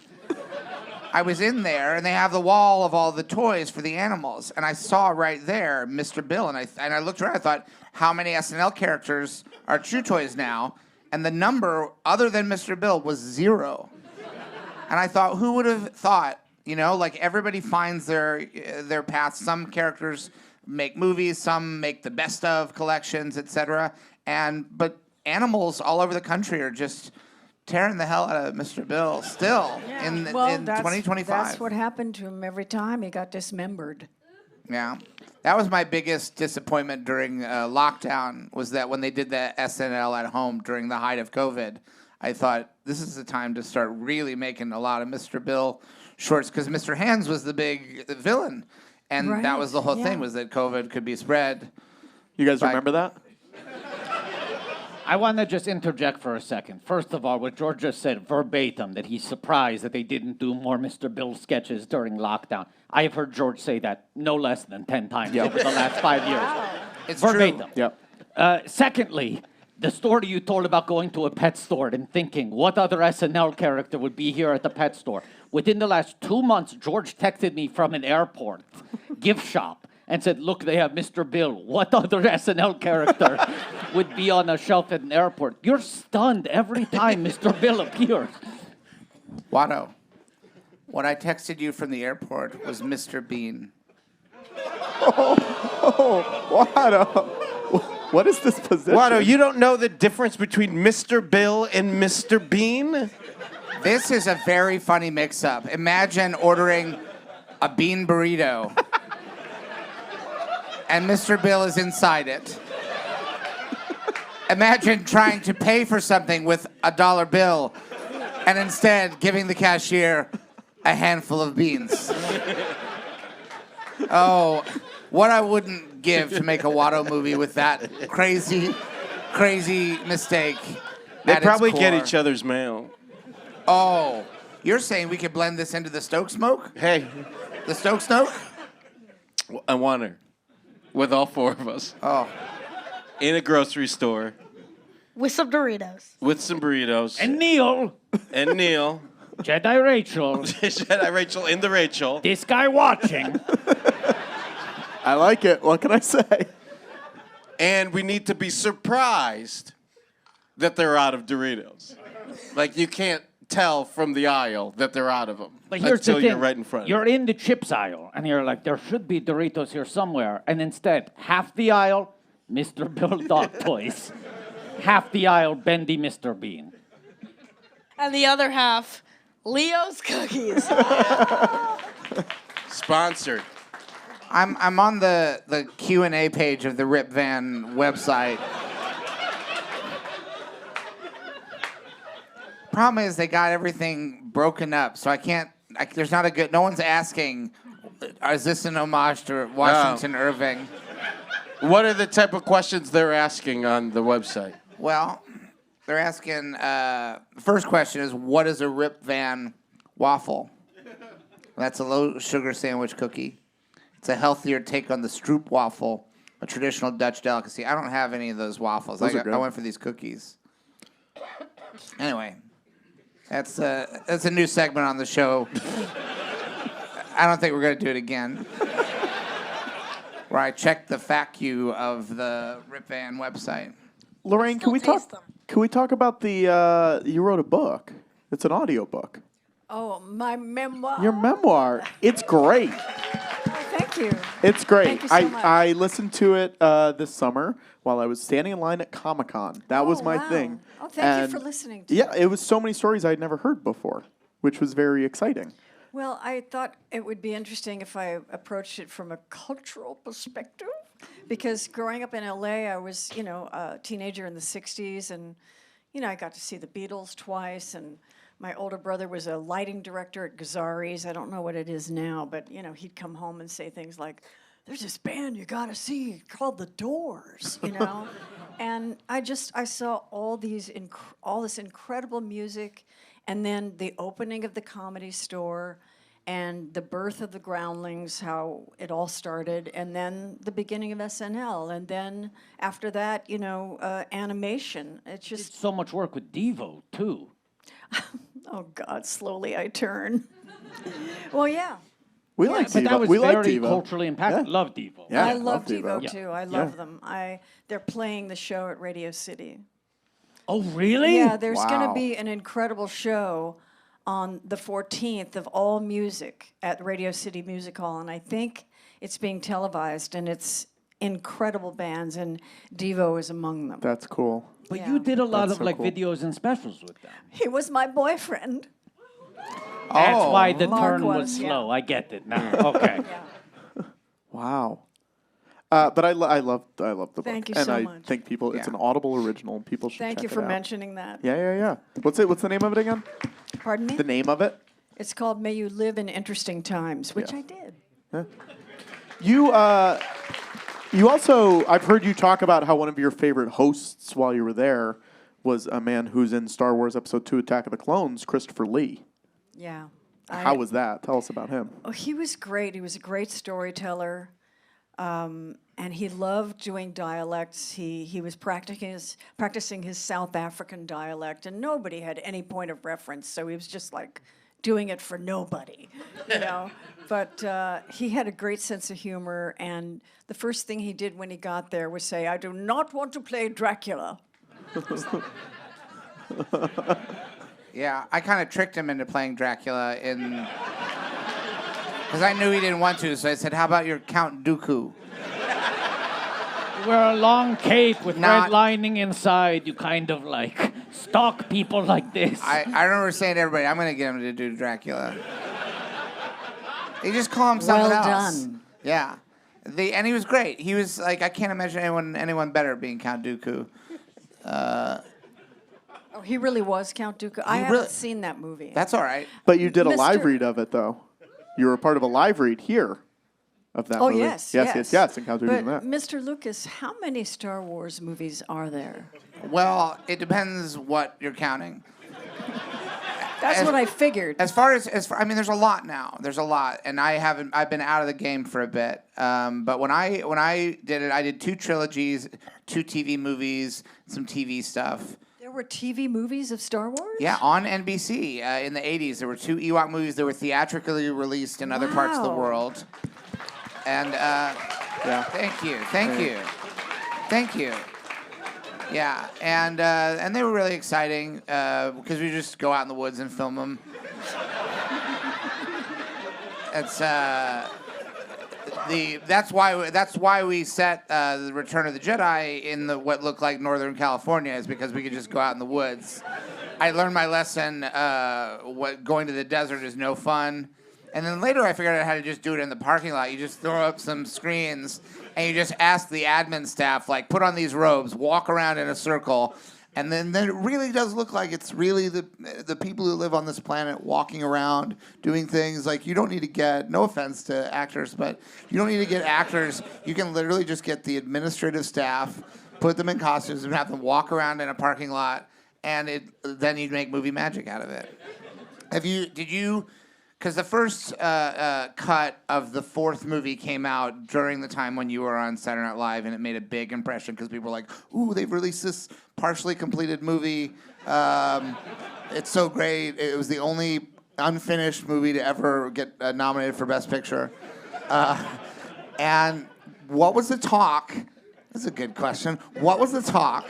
Do you remember any talk at Saturday Night Live about Star Wars where people were like, I'm going to go see it, or I just saw it? No. No? But people must have been talking about it. Everyone was talking about it. You're in a Star Wars adjacent sketch because Carrie hosted. That's right, yes. And there's the beach party sketch where That's she's right. Princess Leia, and you're in that. Mm-hmm. So And no one talked about Star Wars when you were... Well, I think it was, I was just, I think the first and second one were really the ones that impacted all of us. So later in the 90s, the Phantom Menace... I'm sorry. I know. Because I released them out of order, so the first and second ones were ones I made much, much later. But you mean the ones that I released early. In the 70s. 70s, yeah. Yeah. And they didn't, you were so focused on what the show was, and it didn't really make an impact in the halls of 8H. Yeah, my God.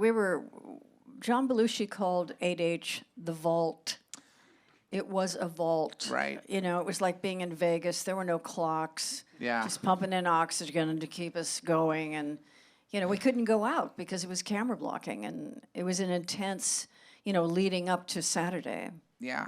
I would watch it and laugh when it was on TV. I'd laugh at the comedy. God, I hope And then I would so. enjoy the music, because I like music a lot. You like music and you enjoy comedy? Yeah. I guess I'm funny that way. You're awesome. I love. I guess if that makes me special, then I'm special. You are. Can I ask you a question about the Ewoks? Sure. Real quick. There's a little bit of, I don't know, lore or something amongst the Filipino community. Uh-oh. That the Ewoks. What I do now. That the Ewoks are speaking Tagalog, which is the language of the Philippines. And there's moments where they sound like they are. And I was curious if they are. So you think that... I'm asking you... You think that the Ewoks are speaking a language that many years later in the Philippines... Yes, yeah. Sorry, let me rephrase that. All right. There was a language created in the Philippines in the 1990 after your movies. No, he's saying because Star Wars takes place a long time ago. No. Yeah. But roughly around 1990, Filipinos decided to have their own language and then went backwards and tried to go close to the Ewoks language. Right. So we're curious if who was first, the Ewoks, and are they speaking a similar language or are they speaking... well, first of all, in the Return of the Jedi and the first Ewok movie, they're speaking the Ewok language. Mm-hmm. Then they start speaking English in the second Ewok movie. That is Filipinos had to learn English too, because you guys were over there so fucking much. I guess my candid answer to this would be, it depends on which answer is trouble for me. Because, if you're like, this is really cool what you did... Yeah. Then yes, that was what we were doing. Oh, okay. But if you're mad, no, then I'm not mad. It was a coincidence. Okay. All right. Or is it something that's celebrated? Like, we did it. We're the Ewoks. Yeah. I mean, everybody would celebrate if they were the Ewoks. They won. They won. You applauded when he said Ewok. You started the applause, Robert. You like Ewoks? I actually. That wasn't accusatory, just to be clear. You celebrated. I met an Ewok while filming Skeleton Crew. Mm-hmm. He was like my light double for Skeleton Crew. And he was really cool. He would talk about how it was, the experiences. He actually made a book about it too. But it was really interesting. Just like kind of, he would give me tips about like how to be like a creature and stuff, and just how to like kind of stay hydrated and stuff. Because it would get hot. All right. That rules. Was this an Ewok who I had worked with? Probably. Yeah. Probably. Yeah. You know? Maybe you guys helped create the Yeah. the Philippines language.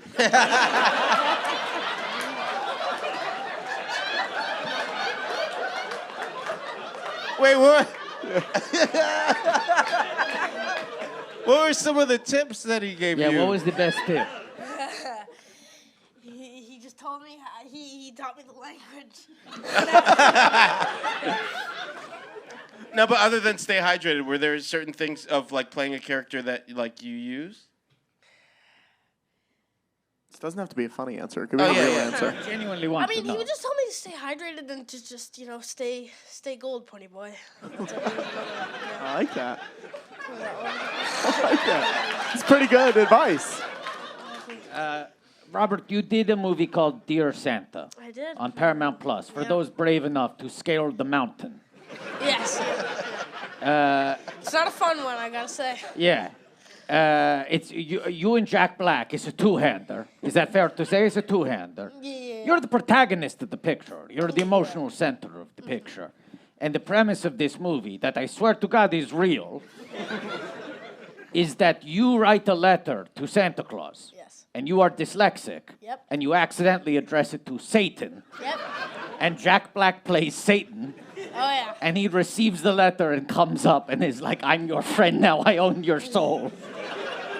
Is that real? This is real. This is real. He's the star This of the sounds like a movie you would like, Great Laraine. idea. It's a great Yeah. Great idea. way to I watch wanna while see high. that.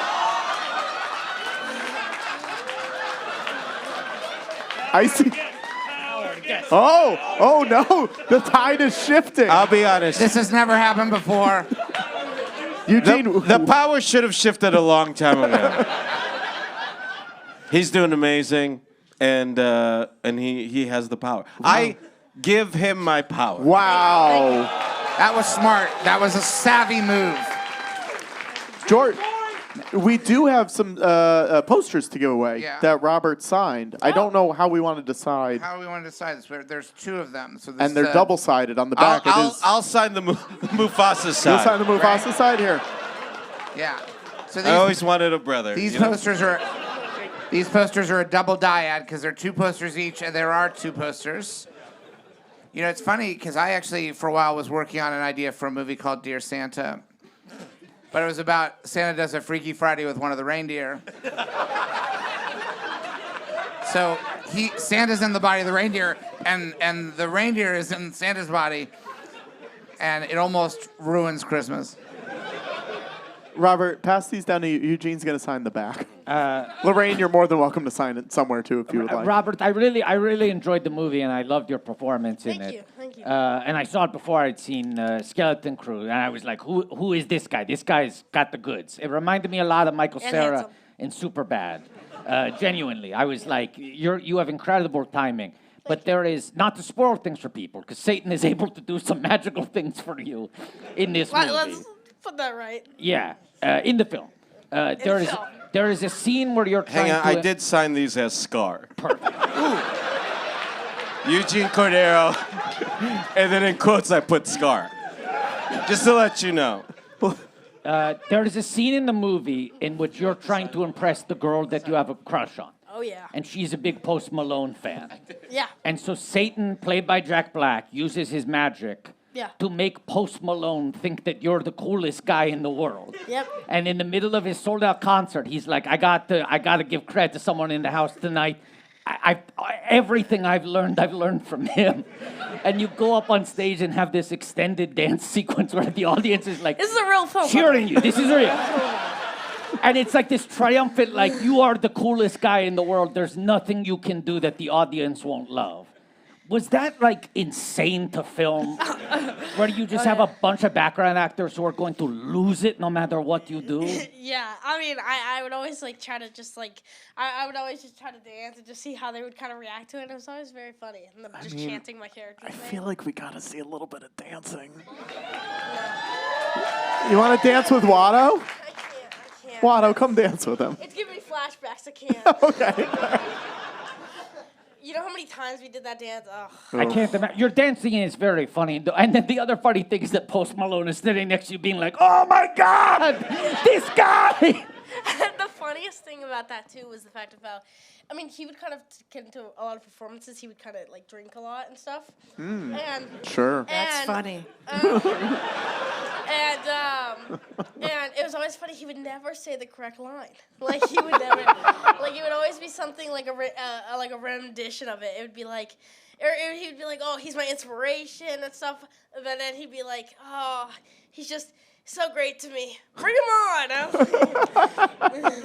Say, you don't want to dance. I'm not going to make you dance. I'm genuinely kind of curious about the process because, as you said, it's a long scene. There are a lot of angles. You had to do it for many hours. Oh, yeah. Were they giving you direction? Were they like, do whatever you want? At a certain point, are you just like, can't I just go like this? Like, because some of it, you're really giving it your all. I would get kind of a choreographed dance. And that's how we would do it for mostly everything. And but like we would also do some freestyles, which then you could tell my real dancing was there.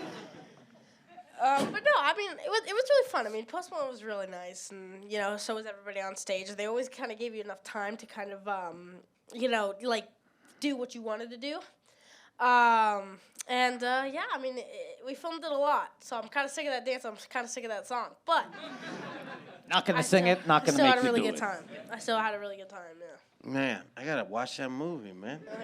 I swear it's see real. it. No. It's Sounds real. great. I mean, that sounds like the best. I wish I came up with that premise. So I wrote a letter to Santa, and instead of Santa, I wrote it to Satan, and then Satan came up. I Shit. think it's safe to say that you were the only actor who has worked with Post Malone and Brutus the Wolfman Pirate from Skeleton Crew. You're the only one. I'm holding that record. I'm taking that to the grave. George, we do have to wrap up soon, but how should we give these out? However you want. Wow. Yeah, I signed the Skeleton Crew ones. Power guest, do you want to decide? Yeah, power guest. These ones. Power guest. Can we bump the lights really quick? Wait, am I the power guest? You're the power. The power has shifted. I do wonder if there are any people in the audience who already own a double-sided frame. Oh, that's a good question. Reversible. I cannot wait for everybody to just be Mufasa and not mine. It's okay. It's okay. I understand. Who wants it? Yeah. Okay, that's pretty good. Wait a second, Patrick. You're not the power guest. Okay, power guest, go ahead, decide. Do I just pick? Yeah. So here's an interesting idea. Trust your feelings. How many do we have? How many do Feel we the have? force. 2. We have 2. Okay. We don't want to make you dance. It's too traumatic. But you are good at dancing. You know from on stage dancing. Let's get the people who want the poster up here on stage. You're the Post Malone, and you judge who has danced well enough to earn the poster. Stand How up about if that? you want to be a part of this. I've got one guy. All right. Yeah. And I think this one guy's getting 2 posters. so we're having a dance competition to give away these photos. with And there was somebody else with their hand raised over here, too. There you go. So come there's- on. All right. Stand up. Yeah. And I wonder if Seal's backing singer would be willing Can to... we get one more just so this is not just... Okay, great. right. Come on up. All right. Yeah. All right. If you raised your hand, come on up. George, Mr. Lucas, sorry. Yeah. Do you have any rights to any songs that they can dance to? Do I personally have the rights to any songs? Yeah. No, but Rhapsody in Blue by Gershwin is in the public domain. Oh, do we have that? No, don't do this. Don't do this. No, we can't. Because that will get We don't pulled own from that. YouTube so fast. Do you know Rhapsody in Blue is by great. George Gershwin? That's public domain? Yeah, it's Yeah. public domain now. Yeah. Da da da da da da ahead. bum bum bum bum bum bum bum bum bum bum bum bum. Bum bum bum You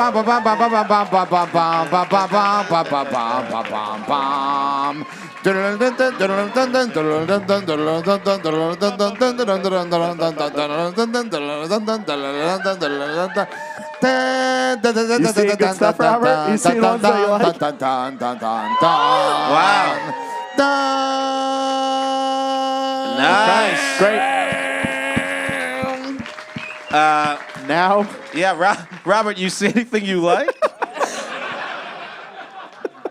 Oh, let me tell you.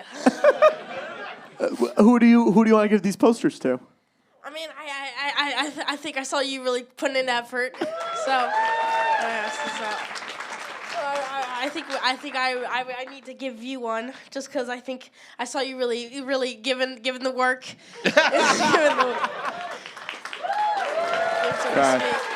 Okay.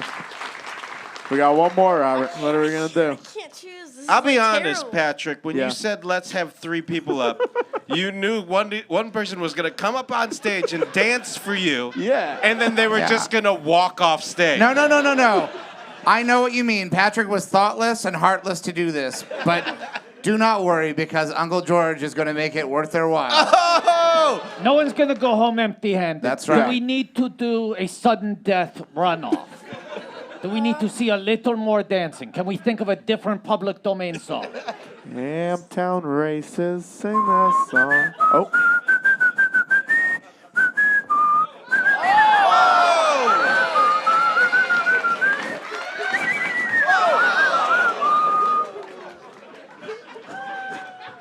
Robert? Robert? Oh, no. Oh, you broke a cookie. I'm so... Here you go. You can have it. All right. You don't have to do anything. All right, I'm so sorry. I think just right. for eating the cookie alone. Here you go. Amazing. And don't you worry because you're going to get 2 sets There you go. of Rip Van Leo's. There you go. That is 8 total sandwich cookies Pretty good. in 2 packages. Wow. Let's do Rip plugs, Van, George. you've got a bunch of Rip Van Leos? What a gift. Well, boy, I really have had a splendid time.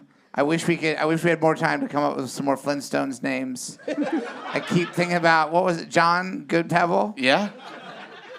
Everybody tweet that. How about Rockbert Timothy Smith? Oh, that's good. Quarry Lane Newman? Eugene Cordero? Cordero. Rocco. What? Oh, you're Rocco? Yeah, I'm Rocco. He's staring at me like I don't know who Rocco is. It's you. Yeah. Rock Trick Rocknor. Pat Rock Rocknor. Yeah. Yeah. You already feel like you came pre-Flintstones a little bit. All right. Well, I want to thank everybody for coming out. We gotta clear out because we got After Dark coming up pretty soon. Thank you to all of our guests, and may the force be with you always.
Dynasty typewriter, Patrick Kottner.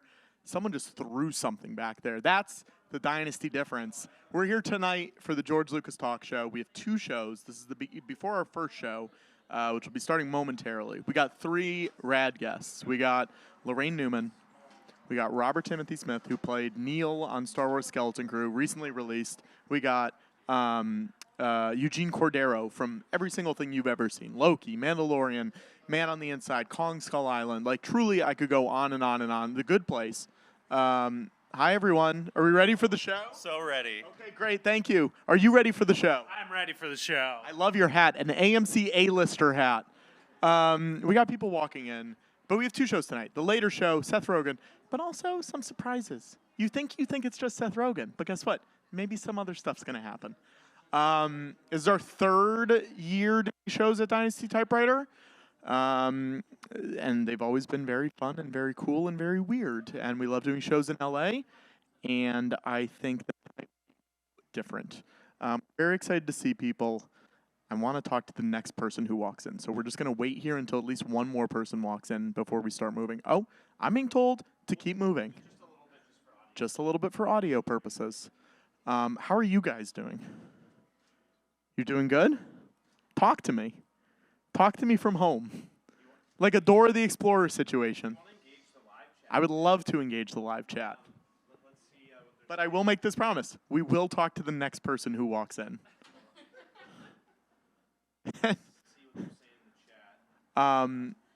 Tonight, we just did some shows at San Francisco Sketch Fest. We did 3 shows this weekend in San Francisco, and those will be up on YouTube fairly soon. We did a talk show. Connor did a show. That will not be up on YouTube. Connor, friend of the show, Connor RATLIFF, has nothing to do with this show. And then we did a live read of the Star Wars Holiday Special, which was very cool and a very fun cast of people. I'm looking over my shoulder because I know that guy's coming up here. And here we go. Here we go. I'm so sorry. You drew the short straw. You need to talk to me for a few seconds. I'm so sorry. We're live streaming on Dynasty Typewriter right now. And I said, the next person who walks in I'm talking to, and it happened to be you. Cool. What's your name? I'm John. John. John, have you ever seen a George Lucas Talk Show before? Not live, no. Oh, okay. Why? How did you find out about the show? How did I find out about the show? I don't know. I've been aware for a while. I watched the live stream a couple weeks ago. Great. Yeah. What are you looking forward to tonight? I have no idea how this is in person. I'm excited to find out. Okay, great. Are you coming to just the first one? Or are you coming to both?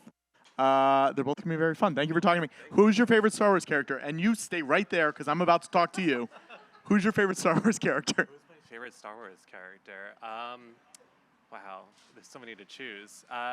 C-3PO. Okay, good answer. Thank you so much, John. Okay. Now it's your turn. Perfect. What's your name? Casey, hello. Casey, it's so good to see you. No, I know, but I just wanted you to introduce yourself to the people at home. Casey, so excited to see you here. You've been to live shows before, or This is my 3rd. Okay, amazing. Well, this is our 3rd in LA, so that makes sense. All right. Our 3rd in LA since 2020. What are you looking forward to tonight? What a question. Special guests, puppets, running gags, things I don't know are in the show. Oh, that's great. That's great. You may be disappointed on the puppet thing. You've got 20 minutes. You can I make it guess that's true. Well, thank you for coming. You're coming to both? No, I can't. But I Wow. have to make the Casey missed the fuck out. Thank you so much for coming. It was good seeing you. Anyways, we're going to start moving into the theater now. I hope this is fun. Are people liking this? I don't know. No one's telling me anything. Let's look at these posters that we have for sale. You can't buy any because you're at home. This is one for our Edinburgh Fringe Festival show, The Baron and the Junk Dealer. It's a play. It's very much Waiting for Godot, starring retired filmmaker George Lucas and Watto. This is from this weekend. We did the live reading of the Star Wars Holiday Special. Got some signed posters for sale. I hope people come here. Here's the Dynasty favorite, The Great Camino Caper, our live reading of Attack of the Clones. Maybe it's not much of a favorite because we still have posters available, you know? This is from, I just had this in the box. We did a Star Wars Minute at Star Wars Celebration in London a few years ago with the guys who I do the live readings with. That's there. Well, that's not going to matter because they can't buy anything, Sam. This is just a general show poster, and this is our 10th anniversary poster next to it, GLTS 10, which we are wrapping up. This is, I believe, the last few weeks of GLTS 10. It's also Watto 25, George 80, Patrick 32. So this is already out of date because Patrick is unfortunately 33. Let's start heading into the theater. Wait, come here. Let's talk to one more person. How are you? I'm fantastic. How about yourself? Pretty good. Tell the crowd what your name is. My name is Steve.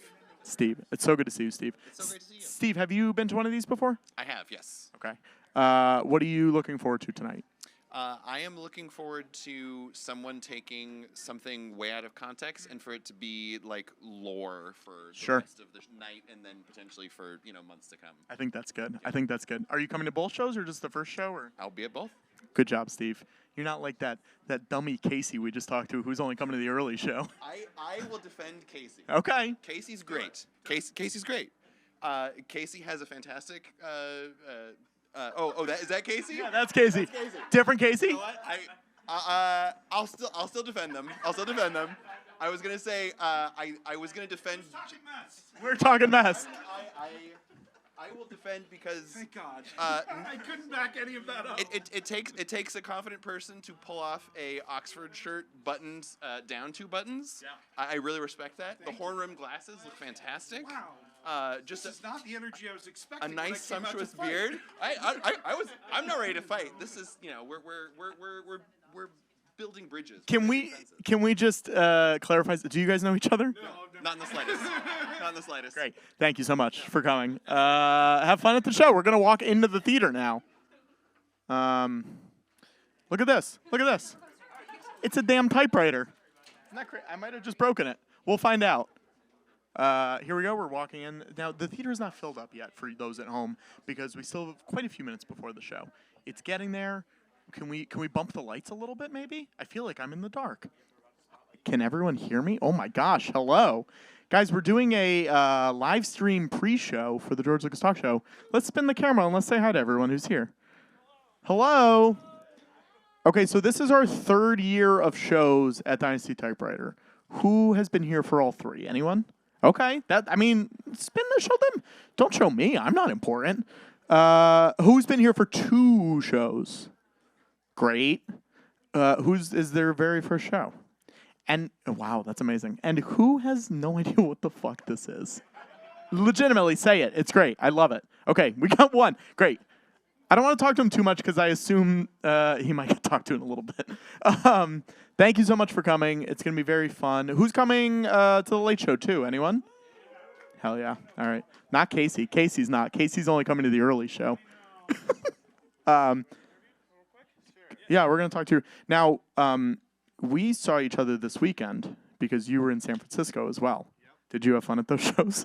They were amazing. They were amazing. We did a live reading of the Star Wars Holiday Special, and Nina West from RuPaul's Drag Race played Akamena, the B. Arthur character. And you got serenaded during Good Night But Not Goodbye by Nina, and the footage is truly amazing. I love it so much. Were you excited about that? Did that make you very uncomfortable? What level were we at? I was uncomfortable, but I was laughing the whole time. I was having fun. Are you uncomfortable right now? Maybe a little. Great. You're wearing a Rachel Zegler's George Lucas Talk Show because she owns us. That's how it works. Thank you so much. All right, we're gonna go onto the stage now. Hey, look, that's us. We're slowly making our way up the stairs. Is anyone looking forward to anything tonight specifically? Oh God. Power guess. Okay. All right. Great. I don't know if we'll get puppets. I hope we get a power guess. Maybe everyone stays standing the whole night. I don't know. Hey, look at that guy in the end. It was me. Anyways, that was fun. We had a good time. Should I? Okay. Okay. Great. Yeah, we're gonna wrap up, but the show's gonna. The show's well, spoilers. I mean, spoilers. I don't want to show off the set too much. Yeah. Okay, a little bit behind. Oh, here's something. I mean, I'm sure we'll talk about this on the show this weekend. I for the first time. Maybe other people were involved too, but as far as the lore of the show, I went to Skywalker Ranch for the first time this weekend, and I went in this room for the first time. And this is something that we talk about on the show a lot, but I did see this. I don't know if we will... I don't want to spoil this in case we talk about it on the show, but it was a very insane experience. We met Ben Burt. It was really crazy. We had a very good time. Let's see if there's any other story. I mean, obviously people know our friend Butterbear. He's a Wuzzle, which is a 1980s cartoon created by Michael Eisner for the Disney Channel. We have a little Normie Rockwell right here. I feel like people don't know what this is. It's always on our set. It's a Nate Bargatze covered Variety magazine. Let's see if I can find it. We're mentioned in here. And George likes to keep it on the set, but we never actually, hello. We're just going to wrap this up here. Anyways, we're mentioned in here. That's all that matters. Anyways, stick around for the show. It's going to be very fun. Thank you for watching. We'll see you soon.